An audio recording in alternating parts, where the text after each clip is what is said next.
उत्तरकाशी में 41 मजदूरों को सुरंग में फंसे हुए 10 दिन बीत गए। रेस्क्यू से जुड़ी एजेंसियों का अनुमान है कि 30 से 40 घंटे के भीतर सुरंग से सभी मजदूर सुरक्षित बाहर निकाल लिए जाएंगे। लेकिन आज 10वें दिन सुरंग से शुभ खबर आई। कैमरे के जरिए श्रमिकों के परिवारों ने सुरंग में फंसे अपनों का चेहरा देखा और उनसे बात की।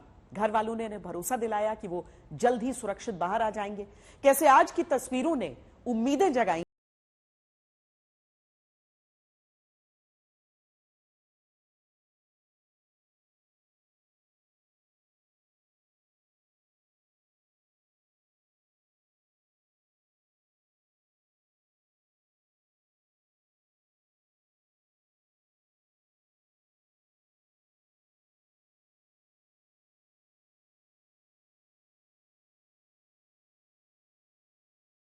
क्या जान बार दे मैया मोरी सही सलामत हमारा बेटा पहुंचा दी।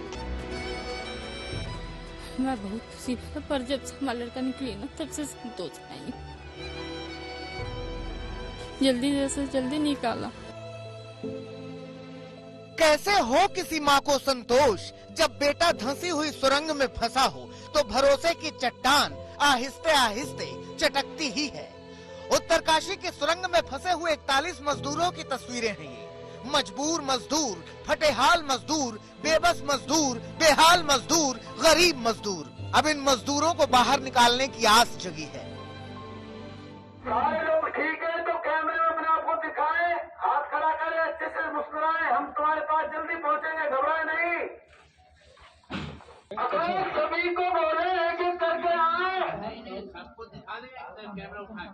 सभी को कैमरा उठा के बार दिखा दे, सभी को जितने भाग्य मेरे सभी को दिखाएं। 10 दिन बाद उत्तरकाशी की सुरंग से ये शुभ तस्वीरें आई हैं। अंदर का पहला वीडियो सामने आया है और ये तस्वीरें बेहद तसल्ली देने वाली हैं।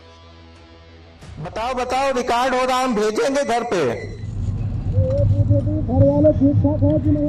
घर वाले सब ठीक हैं, घर पे कोई दिक्कत नहीं है। आप घर कहाँ से आए हो? हम श्रावस्ती से आए हैं, डीएम साहब के यहाँ से। सोचिए कितना सुकून मिला होगा उस बाप को अपने बेटे को जिंदा और सुरक्षित देखकर। कितनी राहत मिली होगी उस माँ को अपने बेटे को सकुशल देखकर। मगर माँ तो माँ है, जब तक बेटा सुरंग से बाहर निकल ना आए तब तक जान हलक में अटकी ही रहेगी। मैं बहुत खुशी पर जब से हमारा लड़का निकली ना तब से संतोष आई। हाँ, जल्दी जैसे जल्दी निकाला। जब खबर आई तो फिर उस समय तो कष्ट भरा रहा होगा ये 10 दिन पूरा आपके लिए। हमारा मरण नहीं, जान नहीं निकला था, बस कुल गति हो जाता। हमारा लड़का शेर के तरी दहाड़ा था, भगवान करे वैसे ही दहाड़ा निकला। भरोसा रखिए इस माँ की औलाद को सुरंग का सीना चीरकर बाहर निकाला जाएगा। मगर हाँ, अब हम पुख्ता तौर पर कह सकते हैं कि 41 मजदूर पूरी तरह सुरक्षित हैं।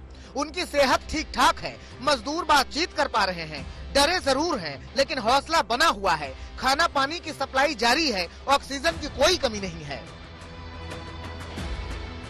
पीएम मोदी ने भी मुख्यमंत्री पुष्कर सिंह धामी से फोन पर बात की और रेस्क्यू ऑपरेशन की पूरी जानकारी ली। हम भगवान से प्रार्थना करते हैं कि जल्दी से जल्दी ये रेस्क्यू अभियान पूरा हो, हमारे सभी श्रमिक भाई कुशलता से बाहर आएं। हमारे आदरणीय प्रधानमंत्री जी लगातार रोज उनकी चिंता कर रहे हैं, रोज उसकी जानकारी प्राप्त कर रहे हैं और हर संभव वहाँ से सहायता भी हमको प्रदान कर रहे हैं कि जितनी भी एजेंसियाँ लगी हैं और जो बेहतर तालमेल हो सकता है वो सब हो रहा है। हमने आज माननीय प्रधानमंत्री जी को भी सारी जानकारी दी है। ये तस्वीरें रेस्क्यू टीम के लिए भी बेहद हौसला बढ़ाने वाली हैं। बहुत सारे अंदेशे थे, बहुत सारे सवाल थे मजदूरों की जिंदगी को लेकर, उनकी सुरक्षा को लेकर, उनकी शारीरिक मानसिक हालत को लेकर। लेकिन अब रेस्क्यू टीम के लिए आगे की लड़ाई ज्यादा आसान हो जाएगी। उम्मीद जिंदा है। तो उम्मीद ही सबसे बड़ा सहारा है। अगर आप उम्मीद टूट जाती तो फिर तो ये सारा राहत बचाव कार्य सब बेमानी हो जाता। सबसे बड़ी बात इन्हें उम्मीद जिंदा रखना, और वो जिंदा रखी गई 9 दिनों तक उनसे लगातार बातचीत करके, उन तक खाना पहुंचा के और उनको लगातार बताने के लिए कि देखिए हम यहाँ डटे हुए हैं। लेकिन बीती रात जब एक दूसरी लाइफलाइन पाइपलाइन पहुंच गई, खाना पहुंचने लगा, उनकी वीडियो आने लगी, अब उन 41 मजदूरों को एक हिम्मत बंधी है कि हाँ बाहर लोग हैं, काम हो रहा है, हमें निकाल लिया जाएगा। जाहिर अपने परिजनों से जब वो बात करते हैं तो पूछते हैं जरा पता लगाइए क्या हो रहा है, कब तक हम आएंगे। वो उत्सुकता वहां से बचने की जल्दी हर किसी को होगी जो पिछले 10 दिन से एक अंधेरी सुरंग में लगभग कैद होकर के रह गया हो। लेकिन हाँ, सहारा अब जरूर है, उम्मीद जरूर है। और जैसे ही एक प्रोब कैमरा या ये जिस तरह का एंडोस्कोपी कैमरा भेजा गया था, उससे जबकि गिनती हो गई, पता चल गया सुबह से हर आधे पौने घंटे पर उन्हें लगातार कुछ न कुछ डाइट भेजी जा रही है, खाना भेजा जा रहा है, फल भेजे जा रहे हैं ताकि उनको अब पर्याप्त खाना मिलता रहे। मजदूरों की तस्वीरें सामने आने के बाद अब रेस्क्यू की टीम सुरंग के भीतर की एक एक तस्वीर को मॉनिटर कर पाएगी। रेस्क्यू प्लान पर अमल करना अब आसान हो जाएगा। संपर्क स्थापित होने से रेस्क्यू को रिस्क फ्री करना भी संभव हो पाएगा। रेस्क्यू टीम 10 दिनों से जिस कोशिश में लगी थी, अब जाकर वो कामयाब हुई है। पहली बार 6 इंच चौड़ी पाइप सीधे मजदूरों तक पहुंच चुकी है और अब बस उस वक्त का इंतजार है जब बाहर निकालने का रास्ता तैयार हो सके। ओंकार बहुगुणा, अंकित शर्मा के साथ आशुतोष मिश्रा, उत्तरकाशी आज तक। उत्तरकाशी में सिलक्यारा टनल में 8 राज्यों के 41 मजदूर फंसे हैं, जिसमें उत्तराखंड के 2, हिमाचल प्रदेश के 1, यूपी के 8, बिहार के 5, पश्चिम बंगाल के 3, असम के 2, झारखंड के 15 और उड़ीसा के 5 मजदूर फंसे हैं। मजदूरों को सुरंग से सुरक्षित निकालने के लिए एक साथ कई प्लान पर काम चल रहा है। हॉरिजॉन्टल और वर्टिकल दोनों तरफ से खुदाई की जा रही। सुरंग में जहां मजदूर फंसे हैं, वहां पहाड़ी में ऊपर से भी सुरंग तक पहुंचने की अब कोशिश की जा रही है।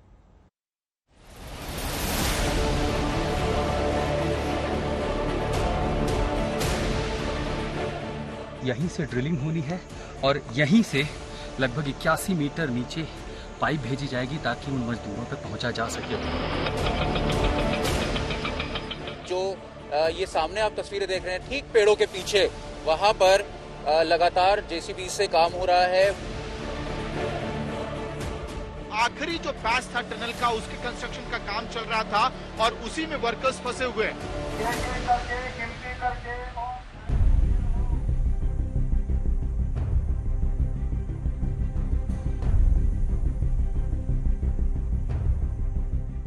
उत्तरकाशी में 10 दिन से सुरंग में फंसे मजदूरों को निकालने के लिए सरकार और एजेंसियां दिन रात एक किए हैं, लेकिन रेस्क्यू से जुड़ी एजेंसियों के मुताबिक 30 से 40 घंटे के अंदर सुरंग से खुशखबरी मिल सकती है।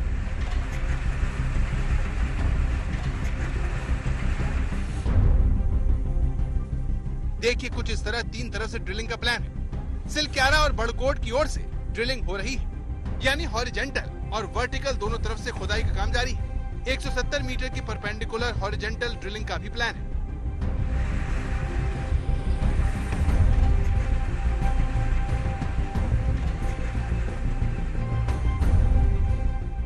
आज तक इकलौता ऐसा चैनल है जो दुर्गम पहाड़ चढ़कर सिलक्यारा सुरंग के ठीक ऊपर पहुंच गया।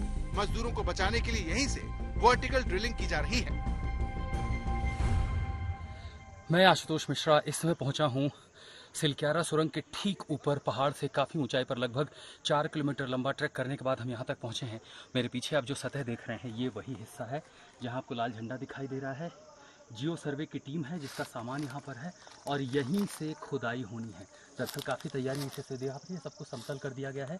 यहीं से बोरवेल होना है, यहीं से ड्रिलिंग होनी है और यहीं से लगभग 81 मीटर नीचे पाइप भेजी जाएगी ताकि उन मजदूरों तक पहुंचा जा सके। वर्टिकल ड्रिलिंग सबसे महत्वपूर्ण परियोजना है ताकि नीचे अगर ऑल्टरनेटिव जो हॉरिजॉन्टल ड्रिलिंग है उससे काम नहीं चलता है तो कम से कम वर्टिकल ड्रिलिंग के जरिए मजदूरों को बचाया जा सके। इस जगह पर फिलहाल आने के तमाम रास्ते बंद हैं, सिर्फ जो बचाव कर्मी हैं, एजेंसीज हैं, ऑपरेशन में जुटी हैं वो यहाँ आ पा रहे हैं। इसलिए पहाड़ का दूसरा रास्ता आपको दिखाता हूँ किस रास्ते हमें आना पड़ा है। ये सबसे मुश्किल ट्रेन है और तो दूसरे मुहाने से लेकर के पहाड़ के इस हिस्से से होते हुए आज तक पहला चैनल है जो यहाँ तक पहुँचा है। पहाड़ के ऊपर से सीधी खुदाई कर प्लेटफॉर्म बनाने का काम कल तक पूरा होगा। SJVNL के पास 45 मीटर तक मशीनें पहुँच चुकी हैं, लेकिन खुदाई 86 मीटर हो रही है।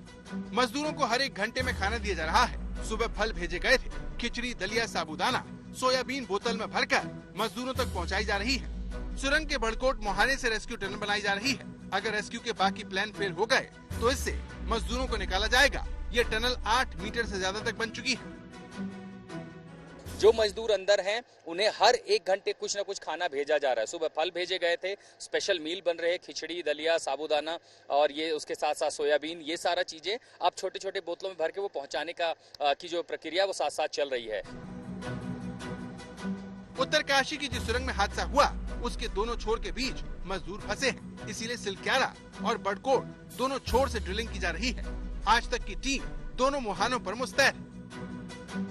आपको वर्टिकल ड्रिलिंग का एक मैं आइडिया देता हूं। मैं कैमरामैन से बोलूंगा थोड़ा ऊपर की तरफ अगर कैमरा को फोकस करें तो ये जो माउंट है ये एक ऊंट की शेप का हिल है और इसमें जो ये सामने आप तस्वीरें देख रहे हैं ठीक पेड़ों के पीछे वहां पर लगातार जेसीबी से काम हो रहा है। वहां पर रोड कटान का काम है, करीब 1 किलोमीटर से ज्यादा का काम होना है और रास्ता बनाया जा रहा है ताकि मशीन्स को वहां पहुंचाया जा सके। करीब 70 मीटर की यहां फ्रंट हेड से ड्रिलिंग होगी और 70 मीटर की ड्रिलिंग के बाद जो है कर्मचारियों तक पहुंचा जाएगा। मैं बड़कोट के एंड पे हूं, ये टनल का दूसरा छोर है। मैं दीपक को कहूंगा वो तस्वीरें आपको दिखाते रहे ताकि दर्शकों को समझ में आए आखिरकार ये पूरा टनल काम कैसे कर रहा है। 4.5 किलोमीटर का टनल है सिलक्यारा और इस तरफ से बड़कोट की एंड से लगभग 1.7 किलोमीटर्स की ऑलरेडी टनल कंस्ट्रक्ट हो चुकी है। यानी कि आखिरी जो पैच था टनल का उसके कंस्ट्रक्शन का काम चल रहा था और उसी में वर्कर्स फंसे हुए हैं। अब जो अलग अलग रेस्क्यू प्लान्स जो तमाम सेंट्रल एजेंसीज और इंटरनेशनल ऑर्गेनाइजेशंस के साथ कोऑर्डिनेशन में बनाया गया है उसमें सबसे सेफेस्ट लेकिन सबसे स्लो जो रेस्क्यू प्लान है वो बड़कोट एंड का है। अब समझिए कहां फंसे हैं मजदूर। सिलक्यारा छोर से मजदूर अंदर गए थे। 2340 मीटर की सुरंग बन चुकी है। इसी हिस्से में 200 मीटर की दूरी पर मलबा गिरा है। मलबा करीब 60 मीटर लंबाई में है, यानी मजदूर 260 मीटर के ऊपर फंसे हैं। लेकिन मजदूरों के पास चलने फिरने के लिए 2 किलोमीटर का इलाका है। 50 फीट चौड़ी रोड और 2 किलोमीटर लंबाई में वो मूव कर सकते हैं। इसी 60 मीटर मलबे में से 24 मीटर से ज्यादा की ड्रिलिंग हो चुकी है, यानी करीब 36 मीटर हिस्सा भेद न बाकी है। जहाँ दिक्कत आ रही है क्योंकि वहाँ कुछ चट्टानें गिरी है। बड़कोट के दूसरे छोर पर 1740 फीट सुरंग बन चुकी है। अब यहाँ से ड्रिलिंग शुरू हुई है, लेकिन यहाँ से 480 मीटर तक ड्रिलिंग करनी होगी, तब जाकर मजदूरों तक पहुँच पाएंगे। तीसरा सिरा ऊपर से पहाड़ को ड्रिल करके मजदूरों तक पहुँचना है। इसके 2 पॉइंट हैं। एक पॉइंट पर ड्रिल करेंगे तो 86 मीटर खोदकर सुरंग तक पहुँच जाएंगे। दूसरा पॉइंट ऊंचाई पर है। यहाँ से ड्रिल करेंगे तो 325 मीटर ड्रिल करके ही सुरंग तक जा पाएंगे।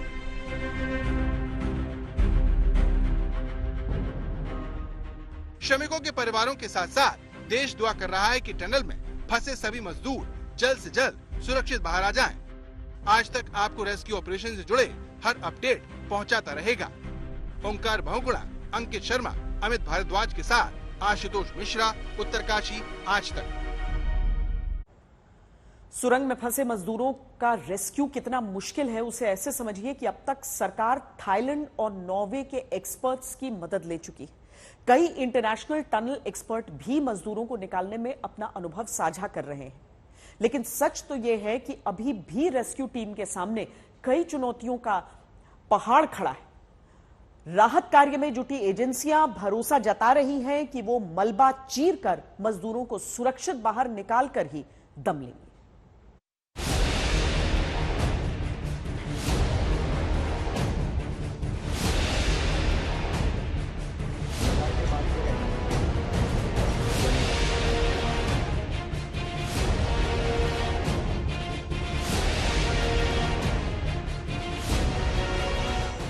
सुरंग में सुरक्षित मजदूरों की तस्वीरों ने राहत तो दी है, मगर मजदूरों को सकुशल बाहर निकाल लेना अभी इतना आसान नहीं है। इंडोस्कोपिक कैमरे के जरिए तस्वीरें बाहर आई हैं। मजदूर पीले और सफेद हेलमेट पहने हुए दिख रहे हैं। इन तस्वीरों ने मजदूरों के सकुशल होने का भरोसा तो बढ़ा दिया, मगर अभी एक चट्टानी सफर है जिसे तय करना है। रेस्क्यू टीम की कोशिश एक है तो खतरे 11 है। आखिर अब रेस्क्यू टीम के सामने चुनौतियाँ क्या है वो समझिए। सबसे बड़ी चुनौती 60 मीटर मलबे को पार करना है। 24 मीटर तक मलबे में ड्रिलिंग हो चुकी है। 40 मीटर की ड्रिलिंग और बाकी है। सबसे बड़ा खतरा ड्रिलिंग के दौरान कंपन का है। डर है कि ड्रिलिंग हुई तो कहीं और मलबा न गिर जाए। आशुतोष, सारे रास्ते बंद हैं, कैसे आप वहां पहुंचे? दरअसल यहाँ पर रेस्क्यू ऑपरेशन चल रहा है, तो बीआरओ और एजेंसियां नहीं चाहती थी कि रास्ता बाधित तो ऑपरेशन खराब हो, लेकिन इसी पहाड़ के साथ ऑल्टरनेटिव, दरअसल जंगल का ये जो पूरा इलाका है, तो जो पैरेलल माउंटेन्स है उनके साथ एक लंबा ट्रैक था वहां तक पहुंचना, ताकि पहुंच के हम ये दिखा सकें कि कैसे महा मिशन के स्तर पर ये तैयारियां चल रही हैं। और आप समझिए कि वहां पर एक पूरा प्लेटफॉर्म बना दिया गया है, वहां फ्लैग रखे हुए हैं, साथ ही जियो फिजिकल जो टीम है वो केबलिंग कर रही है, केबल के साथ वहां मशीनें होंगी जहां थर्मल स्कैनर होगा। जिन जगहों पर आप लाल झंडे छोटे छोटे देख रहे हैं, दरअसल उन जगहों को मार्क किया गया है वर्टिकल ड्रिलिंग करने के लिए।